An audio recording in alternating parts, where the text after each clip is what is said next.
I stood in the doorway of my beach house, staring at furniture I did not recognize. The worn leather couch that had belonged to my grandmother was gone.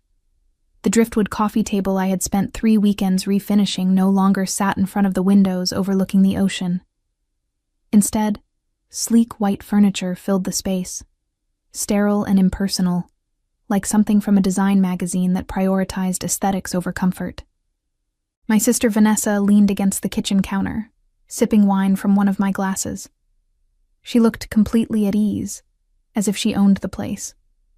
Her blonde hair was pulled back in a perfect ponytail, her linen dress crisp despite the humidity. She smiled when she saw me, the kind of smile that never quite reached her eyes. "Finally," she said. "I was wondering when you would get here. What do you think of the changes?" I walked further into the room, my footsteps echoing on the hardwood floors. The walls had been repainted. The curtains were new. Even the rug was different. Everything that had made this house mine, everything that had carried memories of lazy Sunday mornings and quiet evenings watching the sunset, had been erased. "What happened to my furniture?"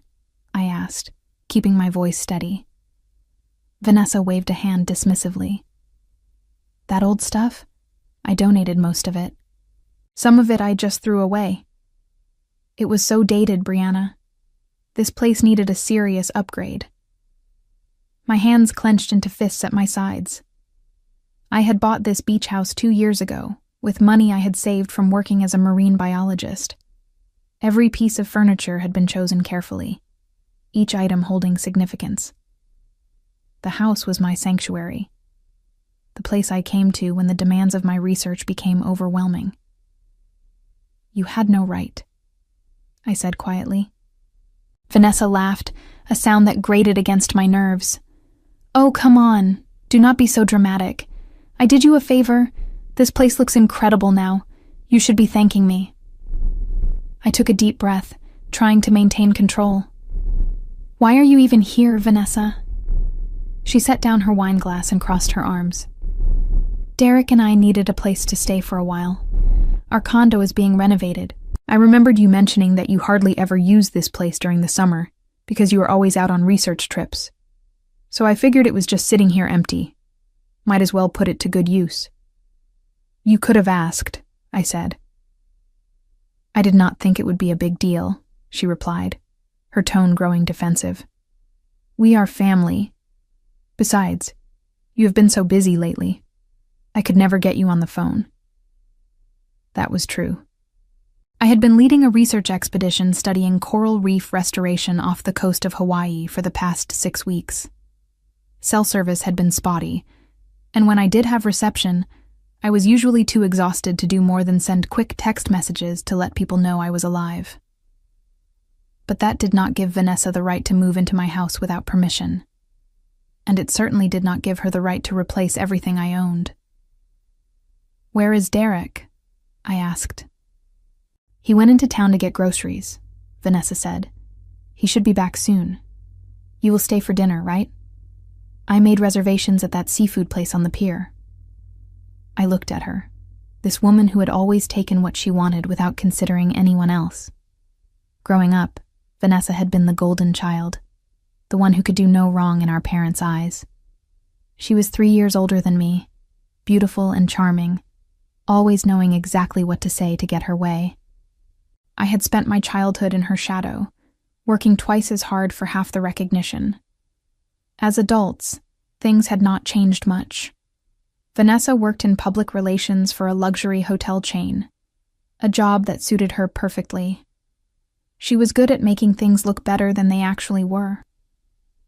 She had married Derek 4 years ago, a real estate developer who came from money and had never had to struggle for anything in his life. "I am not staying for dinner," I said. "I need to see the rest of the house." I walked past her into the bedroom. My bed frame had been replaced with something modern and angular. The quilt my grandmother had made was gone. New lamps sat on new nightstands. In the bathroom, my toiletries had been moved to a cabinet under the sink, replaced by Vanessa's expensive skincare products lined up on the counter. The guest room had been converted into a home office. Derek's laptop sat on a glass desk. Papers were scattered across the surface. I recognized blueprints for one of his development projects. When I returned to the living room, Vanessa was scrolling through her phone. She looked up when I entered. "Well?" she asked.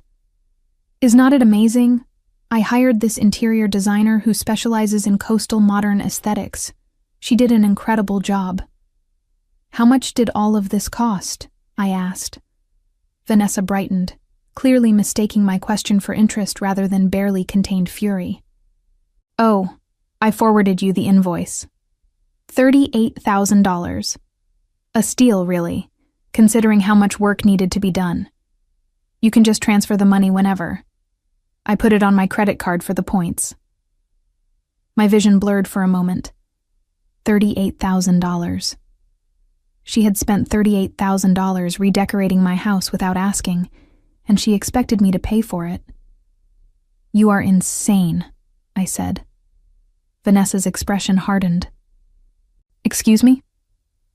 "You broke into my house, threw away my belongings, spent a fortune redecorating, and now you expect me to pay you back. That is insane." "I did not break in," Vanessa said coldly. "I used the spare key from the lockbox. And I am not asking you to pay me back. I am asking you to pay for improvements to your own property. Improvements that have significantly increased its value, by the way." "Improvements I never asked for," I shot back. "God, you are being so ungrateful," Vanessa said, her voice rising. "I spent weeks planning this. I took time off work. I dealt with contractors and designers. All so you could have a beautiful space to come home to. And this is the thanks I get?" I stared at my sister, recognizing the pattern. This was what Vanessa did. She created chaos and then played the victim when people got upset. She had done it our entire lives, and I was done letting her get away with it. "Get out," I said. Vanessa laughed, but there was no humor in it. "This is ridiculous. Derek and I are staying here for at least another month. Our renovation is not finished." "I do not care," I said. "This is my house. I want you out by tomorrow." "Or what?" Vanessa challenged. "You will call the police? Tell them your sister used a key you gave her access to? Good luck with that." She was right, of course. The spare key was in a lockbox attached to the deck railing. I had put it there for emergencies, never imagining Vanessa would use it to move in without asking. Technically, she had not broken in. She had just massively overstepped every boundary that existed between us. "I will change the locks," I said. "Fine," Vanessa replied, "but you still owe me $38,000. I have the invoice. I have receipts for everything. You can try to fight it, but any judge will see that I improved your property. That makes you responsible for the debt." She picked up her wine glass and took another sip, completely calm now. She knew she had me cornered, or at least she thought she did. Vanessa had always been good at reading people, at knowing exactly which buttons to push. She had turned the situation around so that I was the unreasonable one, the ungrateful little sister who could not appreciate a kind gesture. But she had miscalculated this time. She had pushed too far. I pulled out my phone and opened the app connected to the security cameras I had installed 6 months ago. I had put them in after there had been a string of break-ins in the neighborhood. One camera covered the front entrance, another the back deck, and a third the living room. I had not checked the footage in weeks, but I checked it now. There it was. Video of Vanessa letting herself in with the spare key. Video of her directing movers as they carried out my furniture. Video of her laughing with the interior designer as they planned the transformation. Hours and hours of footage, all time-stamped, all indisputable proof that she had done this without my knowledge or consent. I saved all the files to my cloud storage, then made a second copy and sent it to my email. Vanessa watched me, a flicker of uncertainty crossing her face. "What are you doing?" she asked. "Protecting myself," I said. "You might want to call Derek. Tell him to start packing." I left before she could respond, driving back to my apartment in Portland with my hands shaking on the steering wheel. The beach house was 2 hours away, far enough that I could not visit as often as I wanted, but close enough to escape to when I needed solitude. Or at least, it had been. Now it felt tainted, contaminated by Vanessa's presence and her complete disregard for my boundaries.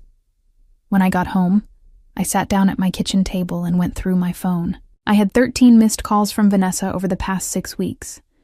I had assumed they were her usual attempts to draw me into some drama or another. Now I realized she must have been calling to tell me about her plans for the beach house, plans I would have immediately shut down if I had answered.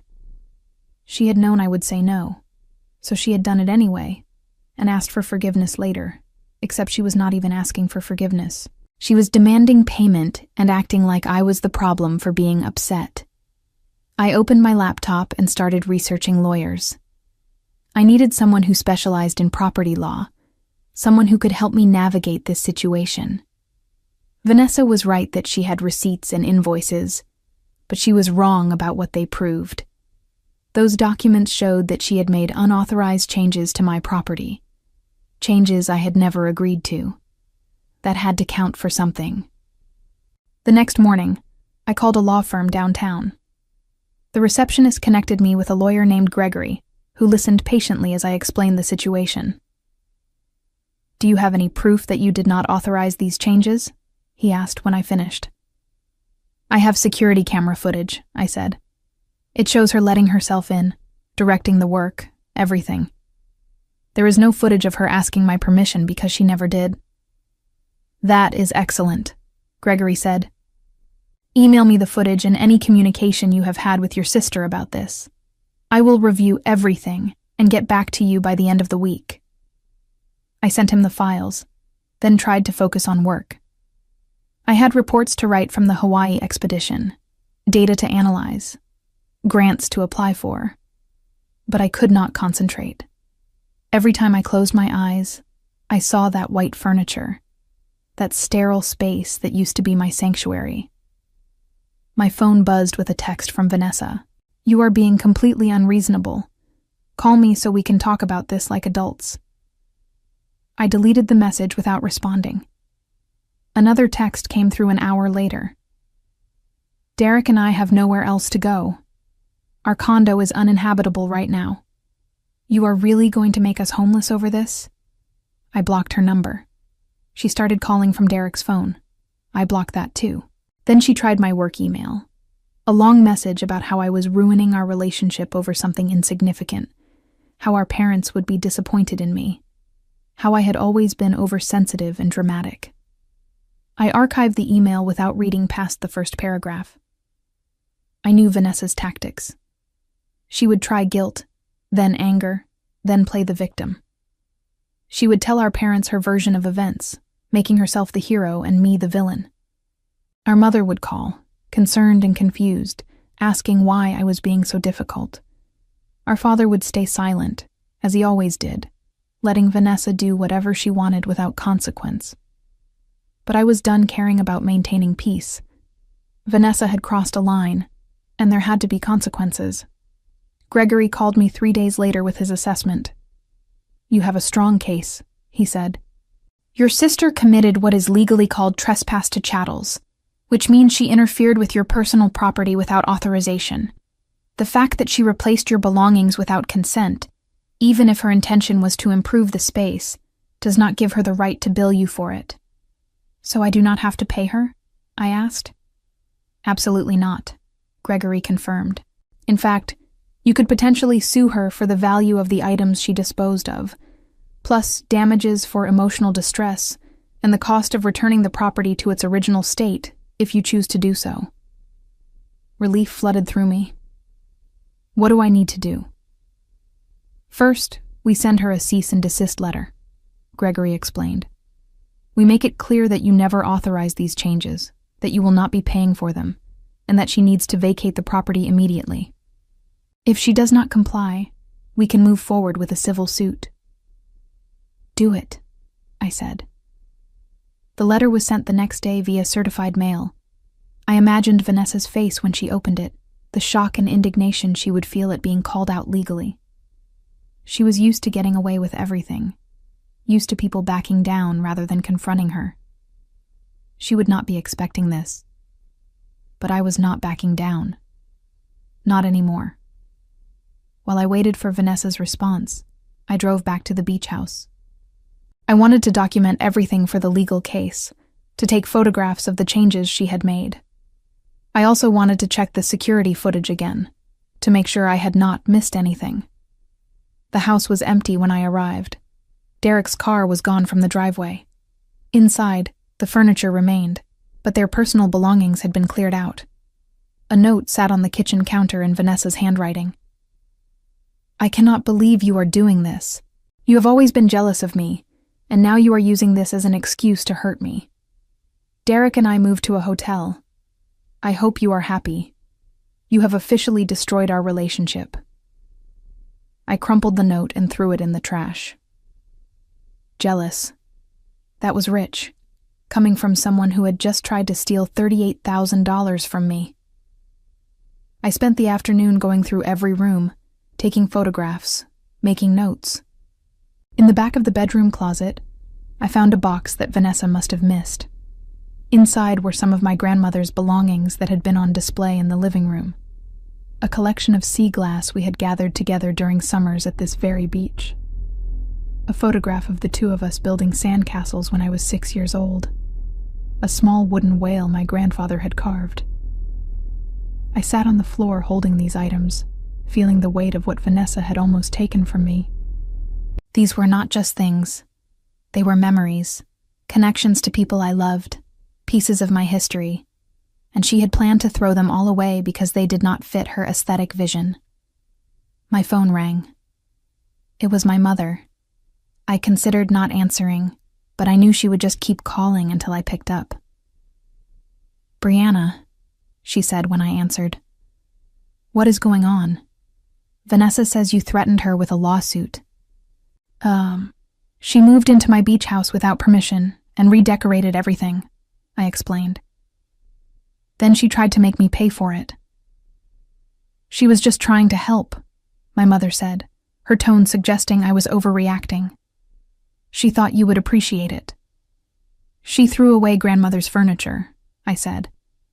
There was a pause. My mother had loved her mother deeply, and those pieces of furniture had been precious to her as well. She had given them to me when I bought the beach house, saying they belonged by the ocean where grandmother had been happiest. "She did not," my mother said, but her voice had lost its certainty. "She did. She threw away almost everything. I found some items in a box in the closet, but the rest is gone." Another pause, longer this time. "Let me talk to your father," my mother said finally. "We will figure this out." She hung up before I could respond. I knew what "figure this out" meant. My parents would try to mediate, to find some compromise that would keep everyone happy. They would ask me to drop the legal action, to be the bigger person, to forgive Vanessa because family was more important than furniture. But they were wrong. This was not about furniture. It was about respect, about boundaries, about not letting Vanessa steamroll over me anymore. I spent one more night at the beach house, sleeping in the guest room because I could not bring myself to use the bed Vanessa had chosen. The sound of waves crashing against the shore usually calmed me, but that night I lay awake, thinking about everything that had led to this moment. Vanessa had always taken what she wanted. When we were children, she had taken my toys, my clothes, my friends. As teenagers, she had taken credit for my ideas, my accomplishments, my work. As adults, she had taken my time, my energy, my peace of mind. And I had let her, over and over again, because it was easier than fighting, because I wanted to keep the peace, because I had been taught that good sisters supported each other no matter what. But there was a difference between support and being a doormat. There was a difference between forgiveness and enabling bad behavior, and I was done being the person who always gave in, who always sacrificed, who always put Vanessa's comfort above my own well-being. The next morning, I locked up the beach house and drove back to Portland. Gregory had sent me an email with an update. Vanessa had responded to the cease and desist letter with her own lawyer, claiming that I had given her verbal permission to make improvements to the property, and that I was now trying to back out of paying for them. It was a lie, of course. But it was a clever lie, one that would be difficult to disprove without concrete evidence. Verbal agreements were notoriously hard to enforce or refute in court. Except I had that evidence. I had the security footage showing that Vanessa had made these changes while I was out of the country, unreachable, with no way to give permission, even if I had wanted to. I had phone records showing that I had not answered any of her calls during that time period. I had text messages proving that she had never asked me directly about redecorating, never mentioned her plans, never sought my approval. Gregory was delighted when I explained all of this. "This is going to be much easier than I thought," he said. "Her lawyer is bluffing, hoping you will settle out of court to avoid the hassle. But with this documentation, we can prove definitively that she is lying." "What happens now?" I asked. "Now we wait," Gregory said. "Her lawyer will review our evidence and realize they do not have a case. They will likely advise Vanessa to drop the demand for payment and hopefully apologize for the inconvenience." "And if she does not?" I pressed. "Then we move forward with a civil suit," Gregory said calmly. "We sue for the value of the disposed items, the emotional distress, and the cost of your legal fees. We might even pursue charges of theft or fraud, depending on how far she is willing to take this." I thought about that as I hung up the phone. Did I want to take this all the way to court? Did I want to put my family through a legal battle, to create a rift that might never heal? Yes, I did. Because some things were more important than keeping up appearances or maintaining false harmony. 2 days later, my mother called again. This time, my father was on the line too, which meant they had formed a united front. That was never a good sign. "Brianna, we need to talk about this situation with your sister," my father said. His voice had that stern quality he used when he wanted to sound authoritative, though it had never worked particularly well on me. "There is nothing to talk about," I said. "Vanessa committed a crime. She is facing the consequences." "A crime?" my mother said, her voice pitching higher. "Brianna, that is completely excessive. She is your sister. She made a mistake. You are blowing this way out of proportion." "She threw away grandmother's furniture," I reminded them. "She spent $38,000 without my permission. She moved into my house without asking. That is not a mistake. That is a pattern of behavior that has gone unchecked for too long." "We raised you girls to support each other," my father said. "Family comes first. Always." I had heard this lecture before. Family comes first. Blood is thicker than water.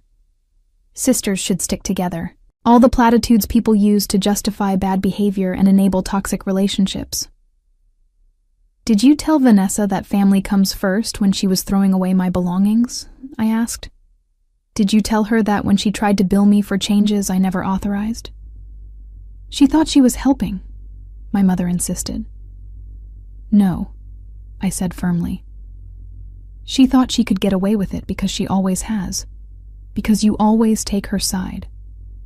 Because I am expected to be understanding and forgiving, while she is allowed to do whatever she wants." Silence on the other end of the line. I could picture them in their living room, my mother on the couch, my father standing by the window, both of them trying to figure out how to manage this situation. "What do you want us to say?" my mother asked finally. "I want you to acknowledge that what Vanessa did was wrong," I said. "I want you to stop making excuses for her. I want you to understand that I am not the problem here." "Of course what she did was wrong," my father said, though he sounded reluctant to admit it. "But taking her to court? Brianna, that is extreme. That will destroy this family." "She destroyed it when she decided my property and my belongings meant nothing," I replied. "I am just making sure there are consequences." I hung up before they could argue further. My hands were shaking. Confronting my parents was almost harder than confronting Vanessa. They had spent decades mediating between us, always asking me to compromise, to bend, to accommodate. They had never asked Vanessa to do the same.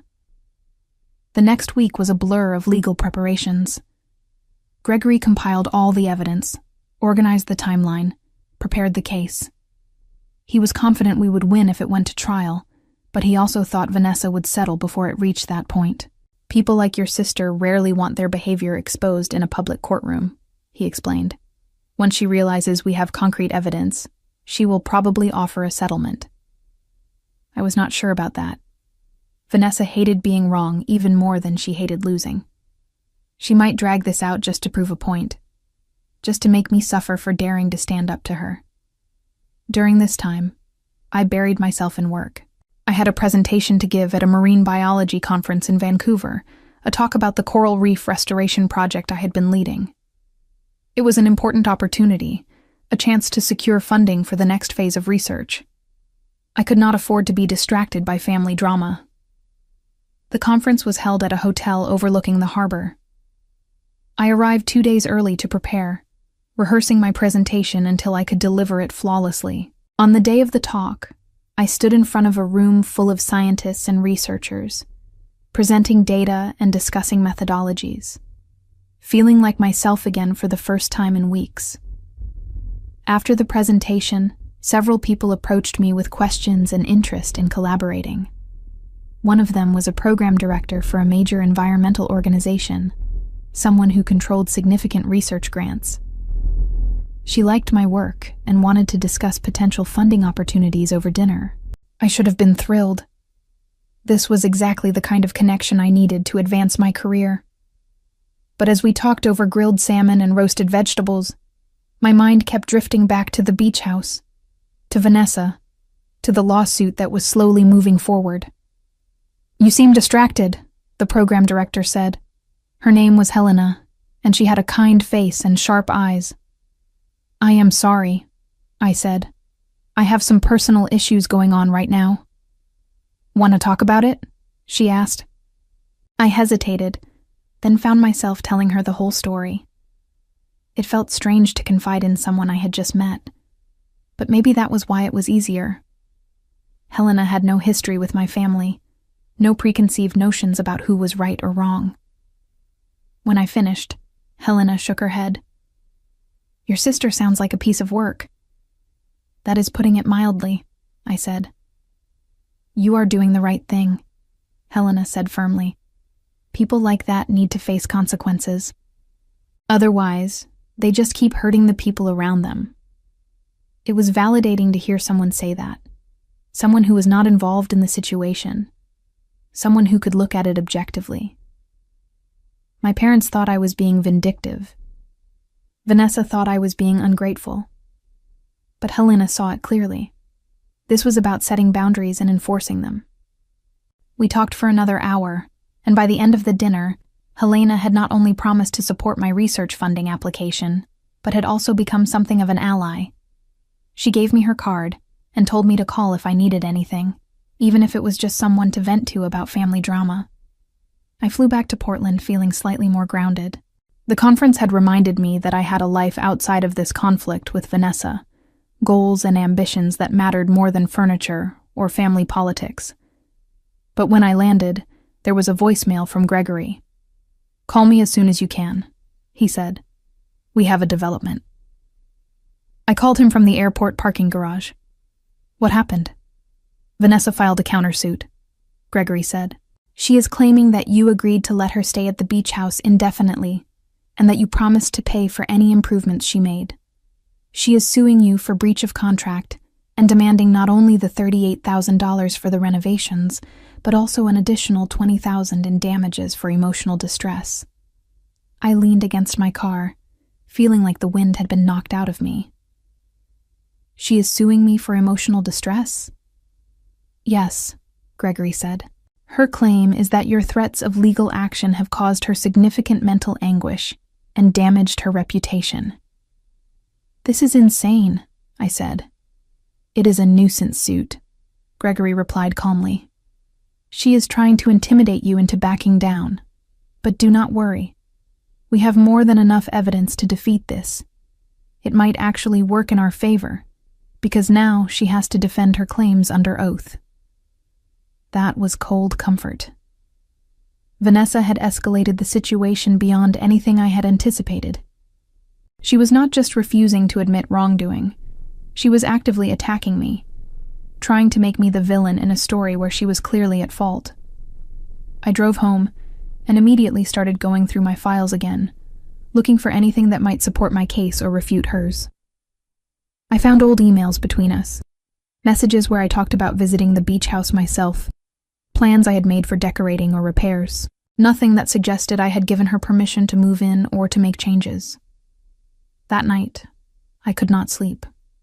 I kept thinking about the countersuit, about how much time and money this was going to cost, about how Vanessa had managed to turn a simple property dispute into a full-blown legal war. The next morning, I received an unexpected call from my grandmother's neighbor, a woman named Claire, who had lived next to my grandparents for 40 years. I had not spoken to her since my grandmother's funeral 3 years ago. "Brianna," she said, her voice warm but concerned. "I heard about what is happening with Vanessa and the beach house. I thought you should know something." "What is it?" I asked. "After your grandmother passed, Vanessa came by the house several times," Claire explained. "She took things, antiques and heirlooms. Your grandfather was still alive then, and he was not doing well mentally. He did not really understand what she was taking. I tried to mention it to your parents, but they said Vanessa was just helping to clear out the house." My stomach dropped. "What kinds of things did she take?" "Furniture, mostly. Some jewelry. A painting that had been in your grandmother's family for generations. I remember because your grandmother had promised that painting to you. She told me several times that when she died, you should have it because you were the one who really appreciated it." I closed my eyes, feeling sick. "Do you know what Vanessa did with those items?" "I saw her loading them into a truck," Claire said. "She told me she was taking them to get them appraised, that she wanted to make sure they were properly valued for estate purposes. But I drove past an antique store a few weeks later and saw the painting in the window. I went in and asked about it, and the owner said someone had sold it to him recently." "Did you tell my parents?" I asked. "I tried," Claire said. "But your mother did not want to hear it. She said I must have been mistaken, that Vanessa would never do something like that. I dropped it because I did not want to cause problems. But now, with everything happening, I thought you should know." After I hung up, I sat staring at the wall for a long time. Vanessa had not just taken my belongings. She had stolen from our grandmother's estate, selling family heirlooms for personal profit. And my parents had either not known or had chosen to look the other way. I called Gregory and told him what Claire had said. "This changes things," he said immediately. "If we can prove that your sister has a pattern of taking and disposing of family property without authorization, it strengthens your case significantly. Can your grandmother's neighbor testify?" "I think so," I said. "Let me ask her." Claire agreed without hesitation. "Your grandmother loved you so much," she said. "She would want you to stand up for yourself." With Claire's testimony secured, Gregory began building a more comprehensive case. We had evidence of Vanessa's pattern of behavior, proof that this was not an isolated incident but a recurring problem. We had documentation of the antiques she had taken, receipts from the antique store proving she had sold them. But gathering this evidence meant digging into painful family history, confronting truths that had been buried for years. It meant admitting that Vanessa was not just entitled or thoughtless, but actively manipulative and dishonest. My parents called again, this time angrier than before. "How dare you drag Claire into this?" my mother said. "She is an old woman. You are putting her through unnecessary stress." "Claire volunteered," I said. "She wants to tell the truth about what Vanessa did." "What Vanessa did?" my father repeated. "You are making your sister sound like a criminal." "Maybe that is because she acted like one," I said. "This has gone too far," my mother said, her voice breaking. "You need to drop this lawsuit, Brianna. You are tearing this family apart." "I am not the one tearing it apart," I said quietly. "Vanessa did that when she decided her wants were more important than anyone else's rights. I am just refusing to pretend it is okay anymore." "If you go through with this, there will be consequences," my father warned. "Your mother and I will not be able to support you." "You have never supported me," I said. "Not when it mattered. Not when it meant standing up to Vanessa." I hung up, and this time I blocked their numbers too. I was done being manipulated by people who prioritized comfort over truth, who valued the appearance of family unity more than actual justice. The preliminary hearing was scheduled for 3 weeks later. Gregory prepared me for what to expect, the questions I would be asked, the way Vanessa's lawyer would try to discredit my testimony. He warned me that family lawsuits were emotionally draining, that Vanessa would likely try to make me look like the aggressor. "Just stick to the facts," he advised. "Do not let her bait you into an emotional response. Stay calm, stay focused, and tell the truth." The day of the hearing, I wore a simple navy dress and drove downtown to the courthouse. My heart was pounding as I walked through the metal detectors and up to the courtroom. Gregory met me outside, looking professional in his suit and tie. "Ready?" he asked. "As ready as I will ever be," I said. We entered the courtroom together. Vanessa was already there with her lawyer, a sharp-looking woman in an expensive suit. Vanessa was dressed impeccably as always, her hair styled, her makeup perfect. She looked calm and confident, every inch the wronged party. When she saw me, her expression hardened. There was no warmth, no recognition of our shared history, just cold calculation and barely concealed anger. The judge entered, and we all stood. The proceeding began with opening statements. Vanessa's lawyer painted a picture of a generous sister who had tried to help, only to be met with ingratitude and legal threats. She claimed I had been difficult to reach, that Vanessa had made reasonable attempts to get my approval, that the renovations had been an act of kindness. Gregory countered with the facts. He presented the security footage, the timeline proving I had been out of the country, the lack of any written or verbal authorization. He introduced Claire's testimony about the stolen heirlooms, establishing a pattern of behavior. The judge listened carefully, taking notes. When both lawyers finished their opening statements, she looked between Vanessa and me. "This is a family matter," she said. "I strongly encourage both parties to consider mediation before we proceed to a full trial. These cases rarely end well for anyone involved." Vanessa's lawyer nodded. "My client is open to mediation, Your Honor." Gregory looked at me. I shook my head slightly. "My client would prefer to proceed with the case," he said. The judge sighed. "Very well. We will schedule a trial date. In the meantime, I am ordering both parties to refrain from any contact with each other or any communication through intermediaries. Is that understood?" We both agreed. As we left the courtroom, I felt Vanessa's eyes on me, but I did not look back. This was no longer about sisterhood or family loyalty. This was about holding someone accountable for their actions, regardless of our shared DNA. Over the next few weeks, I focused on building my life outside of the lawsuit. I threw myself into my work, spending long hours in the lab analyzing samples from the Hawaii expedition. The data was promising, showing measurable improvement in coral reef health using the restoration techniques we had developed. Helena from the environmental organization called to say my funding application had been approved. I would receive a substantial grant to continue the research, enough to support a full team for the next 2 years. It was the kind of professional validation I had been working toward for my entire career. But even this success felt muted by the ongoing legal battle with Vanessa. The trial date was set for 6 weeks away, and Gregory was preparing aggressively. He had deposed several witnesses, including the interior designer Vanessa had hired, and the antique store owner who had bought my grandmother's painting. Their testimonies were damaging to Vanessa's case. The interior designer admitted that Vanessa had never mentioned getting my permission, that in fact Vanessa had told her I was traveling and unavailable. The antique store owner confirmed he had purchased several items from Vanessa, items she had claimed were hers to sell. Gregory was confident we would win, but winning suddenly felt less important than it had at the beginning. I found myself thinking about what the judge had said about family matters rarely ending well. Even if I won in court, I would lose a sister.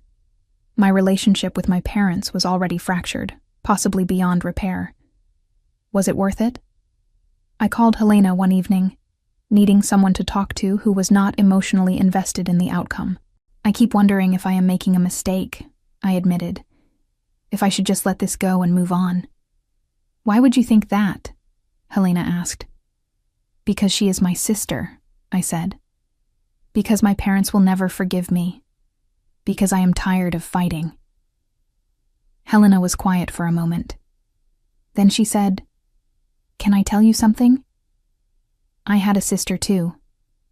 She was manipulative and selfish, always taking advantage of people who loved her. I spent years making excuses for her, covering for her, bailing her out of problems she created. I thought that was what family meant." "What happened?" I asked. "She took out credit cards in my name," Helena said, "destroyed my credit score, cost me a job opportunity because the background check showed all this debt I did not even know existed. And when I confronted her, she acted like I was overreacting, like I should just fix it and move on." "Did you fix it?" I asked. "No," Helena said firmly. "I pressed charges. She went to jail for fraud. My parents disowned me. They said I had betrayed the family. But you know what? I have never regretted it. Because the moment I stopped enabling her behavior was the moment I got my life back. I absorbed this, understanding what Helena was really saying. This was not about revenge. It was about self-respect. It was about refusing to be a victim anymore. "Thank you," I said. "You are going to be fine," Helena assured me. "No matter what happens with the trial, you are going to be fine." The trial began on a Tuesday morning in early September. The courtroom was smaller than I expected, more intimate. Besides the judge, the lawyers, Vanessa and me, there were only a handful of observers, court staff, and a stenographer. Gregory had prepared me well. I knew what to expect, how to answer questions, how to remain composed under cross-examination. But nothing could have prepared me for the emotional reality of sitting across from my sister in a courtroom, telling a judge about all the ways she had hurt me. My testimony came first. Gregory walked me through the timeline, the discovery of the changed furniture, the invoice Vanessa had sent, the security footage proving I had not authorized the changes. I spoke calmly and clearly, keeping my emotions in check. Then Vanessa's lawyer cross-examined me. She tried to suggest I had been negligent by not checking on the property more frequently, that I had been unreachable by choice rather than circumstance, that I had benefited from Vanessa's improvements even if I did not appreciate them. I held my ground. "I was leading a research expedition," I explained. "I had limited communication. But that does not give anyone the right to enter my property and make unauthorized changes." "But you gave your sister access to the spare key," the lawyer pressed. "For emergencies," I clarified, "not for moving in without permission." The lawyer tried several more angles, but Gregory objected when her questions became repetitive or irrelevant. Eventually, the judge sustained his objections and told her to move on. Vanessa took the stand next. She looked poised and confident, the picture of a concerned sister who had been misunderstood. She testified that she had tried repeatedly to reach me, that she had left voicemails explaining her plans, that she had assumed my silence meant consent. "I thought I was doing something nice," she said, her voice trembling slightly. "I wanted Brianna to come home to a beautiful space. I never imagined she would react this way." It was a good performance. She was convincing, sympathetic, the wronged party who had only tried to help. But then Gregory began his cross-examination, and everything changed. "You testified that you tried to reach your sister multiple times," he said. "Can you provide specific dates and times of these attempted communications?" Vanessa hesitated. "I do not remember exactly. It was over several weeks." "But you have phone records, correct?" Gregory pressed. "Records that would show these calls?" "I called from different phones," Vanessa said. "Sometimes my cell, sometimes Derek's, sometimes my office. And yet none of these calls are documented in your phone records," Gregory said, holding up a file.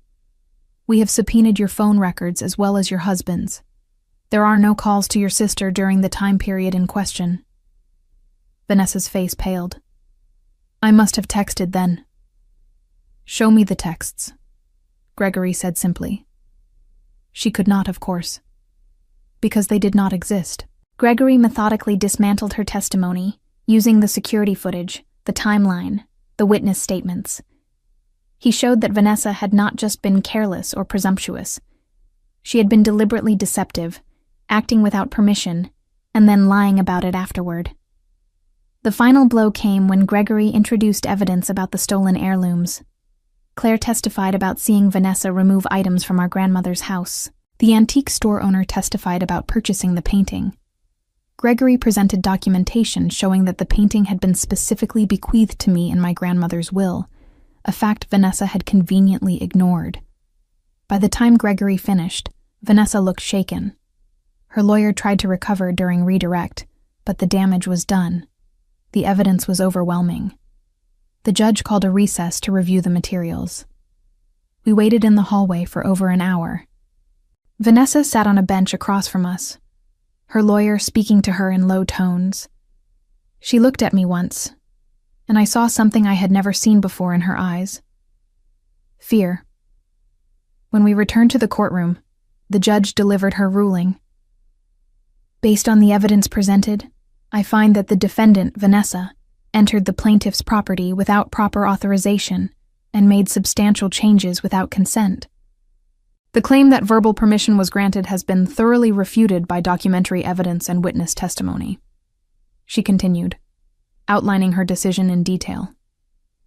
"Vanessa was ordered to pay me the current market value of all disposed items, estimated at $15,000. She was also ordered to cover my legal fees. Her countersuit was dismissed entirely." But the judge was not finished. Furthermore, the evidence regarding items taken from the estate of the plaintiff's grandmother raises serious concerns about potential theft and fraud. I am referring this matter to the district attorney's office for possible criminal investigation." Vanessa's face went white. Criminal investigation meant potential charges, a criminal record, consequences that would follow her for the rest of her life. The judge banged her gavel. "This court is adjourned." The aftermath of the trial was surreal. I walked out of the courthouse feeling both vindicated and empty. I had won, proven my case beyond doubt, held Vanessa accountable.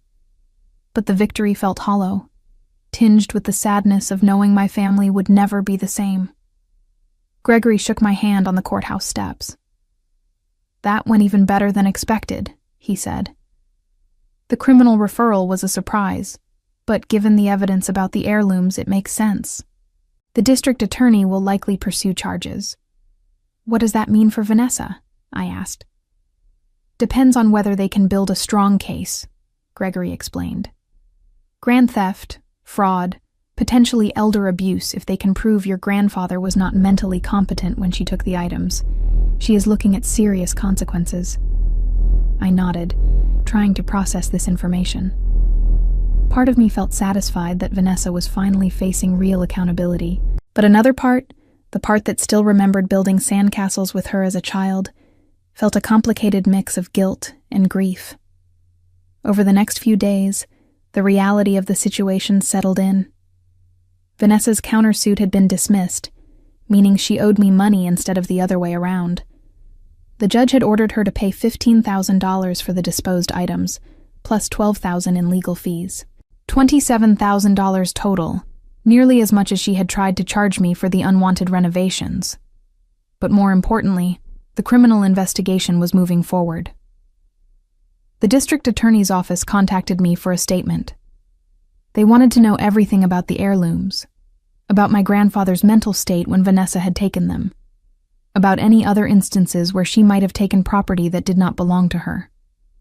I told them everything. About the painting my grandmother had promised me, about the antique furniture that had disappeared, about Claire's testimony and the antique store receipts. I laid out years of behavior, a pattern of entitlement and theft that had gone unchecked because she was family.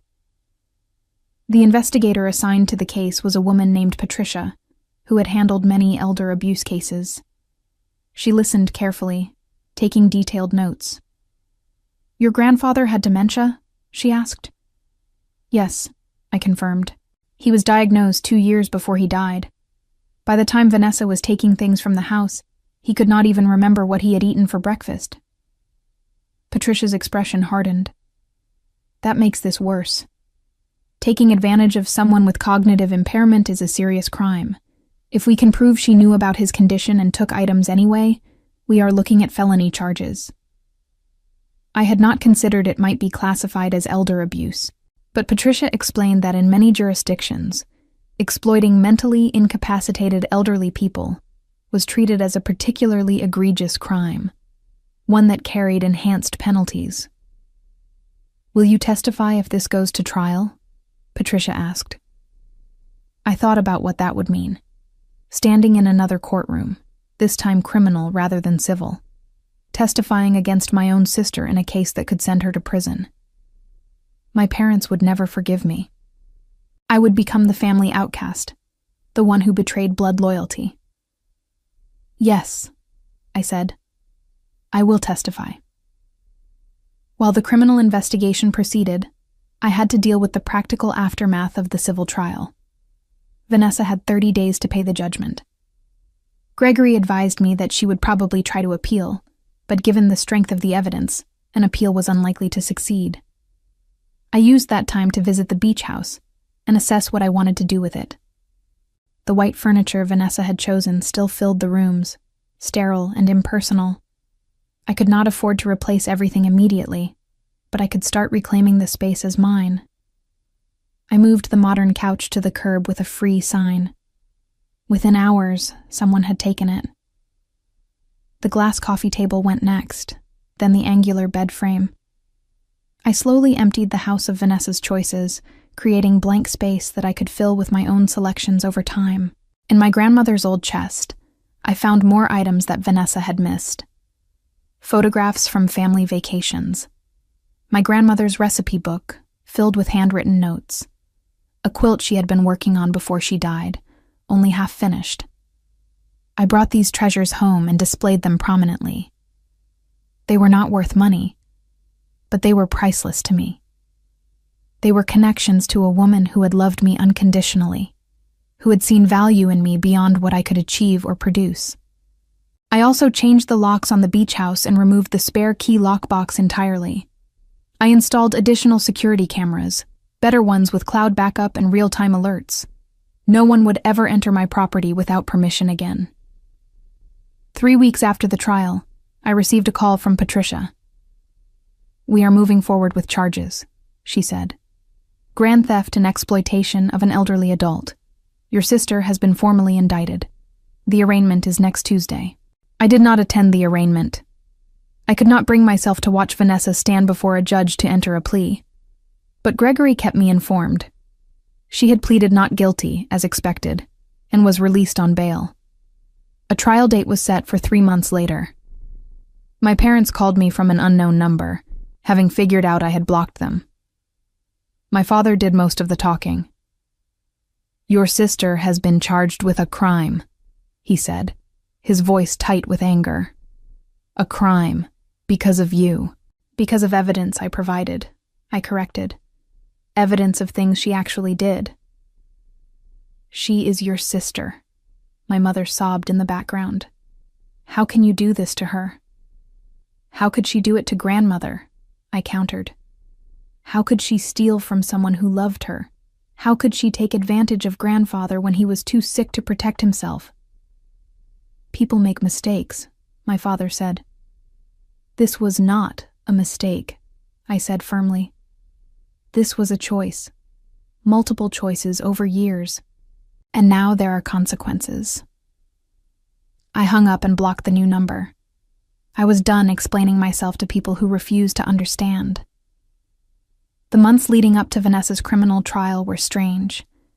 I tried to focus on my work, to move forward with my life. The grant from Helena's organization had come through, and I was building a research team for the next phase of the Coral Reef Project. I hired 2 graduate students and a postdoctoral fellow, all brilliant minds excited about the work. We spent weeks preparing for the next expedition, planning logistics, coordinating with local conservation groups. It was good to have something positive to focus on, something that had nothing to do with family drama or legal battles. But I could not completely escape the situation. Patricia called regularly with updates. The prosecution had gathered extensive evidence, including testimony from other family members who had noticed items going missing from my grandparents' house. They had financial records showing Vanessa had sold multiple heirlooms through various antique dealers, pocketing the proceeds. The defense was arguing that Vanessa had believed she had permission to take the items, that there had been a misunderstanding about estate distribution. But this argument was weak, especially given the existence of my grandmother's will, explicitly leaving certain items to specific people. Ignorance of a will is not a legal defense, Patricia explained, especially when that will was read to all family members during the estate settlement. She signed documents acknowledging she understood the distribution. She cannot now claim she did not know. As the trial date approached, I felt increasingly anxious. In the civil case, I had been a plaintiff fighting for my property rights. In this criminal case, I was a witness to my sister potentially going to prison. The stakes were much higher, and the emotional toll was heavier. Helena called me one evening to check in. We had become friends in the months since the conference, talking regularly about work and life. She was one of the few people who understood what I was going through. "How are you holding up?" she asked. "Honestly, not great," I admitted.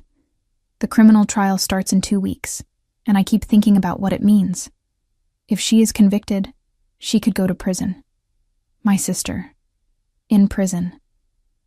Because she committed crimes," Helena reminded me gently. "This is not your fault, Brianna. You did not make her steal from your grandparents. You did not make her lie about it. You just refused to help her cover it up." "I know," I said, "but it still feels awful." "That is because you are a good person," Helena said. "You care about people, even people who have hurt you. That is not a weakness, but it also does not mean you should let them escape consequences." The criminal trial began on a cold November morning. I had been subpoenaed as a witness, which meant I could not sit in the courtroom during other testimonies. I waited in a witness room, a small space with uncomfortable chairs and outdated magazines, trying not to think about what was happening down the hall. When my turn came to testify, I was nervous in a way I had not been during the civil trial. This felt more serious, more permanent. My words could help send Vanessa to prison. The prosecutor, a sharp woman named Jessica, led me through my testimony. I explained my relationship with my grandmother, the items she had promised to leave me, the discovery that Vanessa had taken and sold them. I described visiting my grandfather during his illness, seeing the house slowly emptied of valuable antiques. "Did your grandfather give your sister permission to take these items?" Jessica asked. "No," I said. "He was not mentally capable of making those decisions. He had advanced dementia. He could not remember family members' names or recognize his own house." "And was your sister aware of his condition?" Jessica pressed.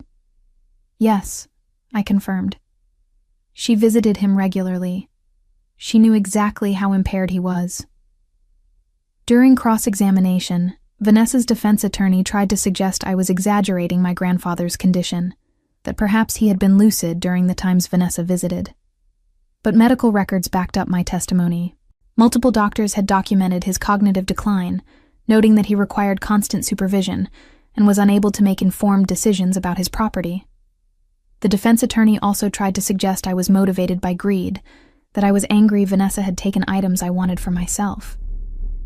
But this argument fell flat when Jessica introduced evidence of all the items Vanessa had sold, showing she had profited significantly while telling the family she was helping to clear out the house. Other witnesses testified as well. Claire described watching Vanessa load furniture into a truck. The antique dealer explained the transactions, producing receipts and photographs of items Vanessa had sold. An estate lawyer testified about the will reading, confirming that Vanessa had been present and had acknowledged understanding which items went to whom. The evidence was overwhelming, just as it had been in the civil trial. But watching it unfold in a criminal courtroom felt different. Every piece of evidence brought Vanessa closer to a conviction, closer to real punishment. I did not see Vanessa during my testimony. Witnesses were kept separate. But I imagined her sitting at the defense table, wearing another expensive outfit, probably looking composed and innocent. She had always been good at appearances. The trial lasted 5 days. The jury deliberated for 6 hours before reaching a verdict. I was at the lab when Patricia called with the news. "Guilty," she said. "On all counts." I sat down heavily, feeling a wave of conflicting emotions. Relief, sadness, vindication, grief. What happens now? "Sentencing is in 3 weeks," Patricia explained. "The judge will consider the nature of the crimes, her lack of prior criminal record, and the impact on the victims. She is looking at anywhere from probation to 5 years in prison." 5 years. I tried to imagine Vanessa in prison for 5 years. I could not picture it. She had always been so concerned with appearances, so careful about her image. Prison would destroy everything she had built. But she had done this to herself. I had not forced her to steal.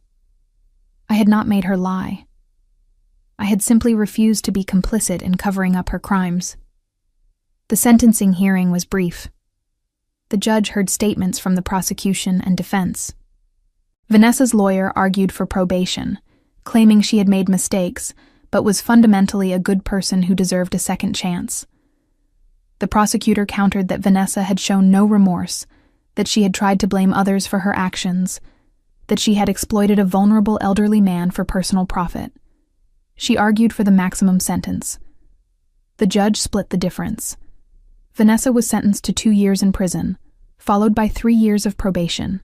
She was also ordered to pay restitution for all stolen items, an amount that totaled over $60,000 when everything was calculated. Vanessa sat motionless as the sentence was read, her face pale but expressionless.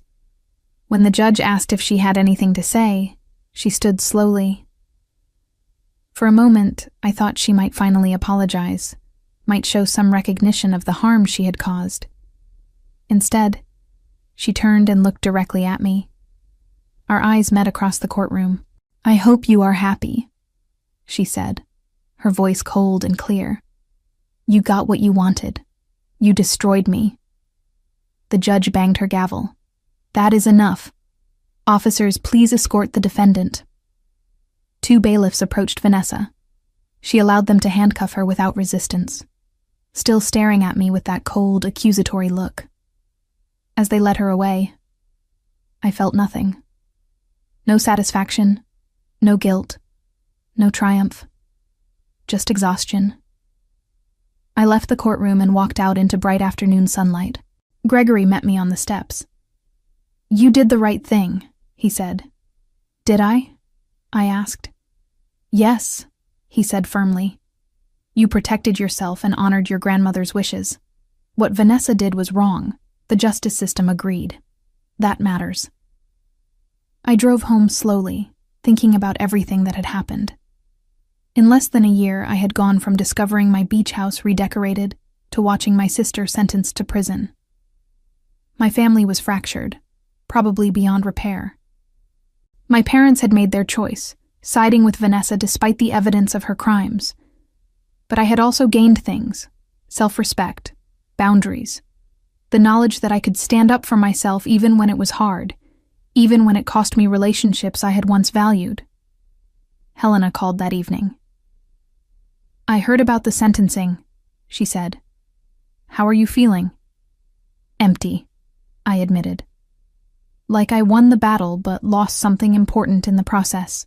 "You lost the illusion of family," Helena said. "But illusions are not real. What you have now is truth. And truth, even painful truth, is better than comfortable lies." Over the next few weeks, I slowly rebuilt my life. I focused on work, leading my research team through preparations for the upcoming expedition. We were scheduled to spend 3 months in the Philippines, working with local marine biologists to implement reef restoration techniques. I also spent time at the beach house, slowly furnishing it with pieces I chose myself. Nothing expensive or fancy, just comfortable furniture that suited my taste. I hung my grandmother's photographs on the walls. I displayed the sea glass collection we had gathered together. I made the space mine again. My parents never reached out. I heard through extended family that they had taken out a second mortgage on their house to help pay Vanessa's restitution. They were visiting her in prison regularly, supporting her through her appeals process, still convinced that somehow I was the villain in this story. It hurt, but I had expected it. Some people would never see Vanessa for who she really was. They would always make excuses, always find ways to blame others for her choices. I had coffee with Claire one Saturday morning. She was the one family connection I had maintained, the one person who had been willing to tell the truth, even when it was uncomfortable. "Your grandmother would be proud of you," Claire said. "She always said you had steel in your spine." She was right. "I miss her," I said. "She knew," Claire replied. "She knew exactly who Vanessa was. That is why she was so specific in her will. She wanted to make sure you got the things that mattered, the things Vanessa could not be trusted with." That thought comforted me. My grandmother had seen the truth and had tried to protect me from it. By fighting for my inheritance, I had honored her wishes and her memory. 6 months after Vanessa's sentencing, I was in the Philippines leading the research expedition when I received an envelope in the mail. Inside was a check for $27,000, the amount Vanessa owed from the civil judgment. A note was attached in handwriting I did not recognize. "This payment is made on behalf of Vanessa to satisfy the civil judgment. Please consider the matter closed." No apology. No acknowledgement of wrongdoing. Just money and a request to move on. I deposited the check and used part of the money to commission a local craftsman to recreate my grandmother's driftwood coffee table from photographs. The rest I donated to a marine conservation charity in my grandmother's name. The work in the Philippines was transformative. I spent 3 months diving, researching, teaching local communities about reef conservation. The coral restoration project was succeeding beyond our projections. We were making a real difference, helping to heal ecosystems that had been damaged by climate change and human activity. It reminded me why I had chosen this career, why I loved this work. I was contributing something meaningful to the world, something that would outlast family drama and legal battles. When I returned to Portland, I found a letter waiting for me from the prison. It was from Vanessa. I almost threw it away without reading it, but curiosity got the better of me. The letter was short, written in her neat handwriting. "Brianna, I have had a lot of time to think about what happened. The therapist here says I need to take accountability. So here it is. I was wrong. I should not have taken your things or grandmother's things. I should not have moved into your beach house. I thought I was entitled to do whatever I wanted because we were family. I thought you would just go along with it like you always did. I am sorry. I do not expect you to forgive me. I just wanted you to know that I finally understand what I did. Vanessa." I read the letter 3 times. It sounded genuine, more honest than anything Vanessa had ever said to me. But I did not know if I believed it. People in prison often said whatever they thought would help them, whether they meant it or not. I put the letter in a drawer and did not respond. Maybe someday I would be ready to forgive. Maybe someday we could rebuild some kind of relationship. But not now. Not yet. For now, I was content with the life I had built. My career was thriving. I had good friends like Helena who understood and supported me. I had my beach house back, filled with memories and meaning. I had proven to myself that I could stand up to bullies, even when those bullies were family. The path forward was uncertain. I did not know if I would ever reconcile with my parents, or if Vanessa would truly change. But I knew I had done the right thing. I had refused to be a victim.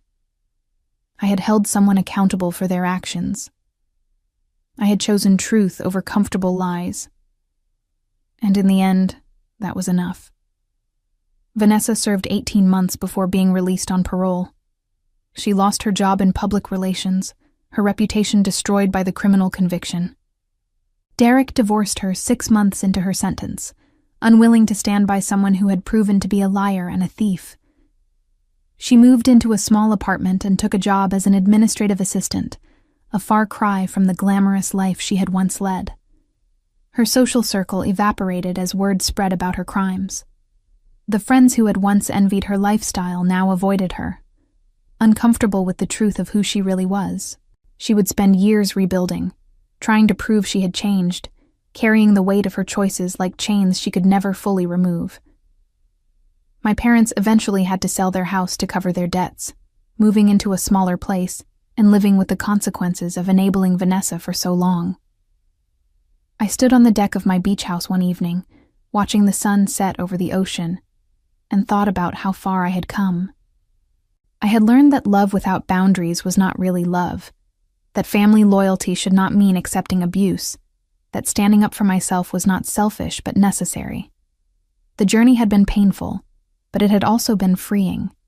I was no longer the person who stayed silent, who accommodated, who sacrificed my own well-being for the illusion of peace. I was stronger now, clearer about my worth and my limits. And as I watched the waves roll in, steady and eternal, I knew I had finally learned to choose myself. Revenge, I had discovered, was not about destroying someone else, but about refusing to let them destroy you.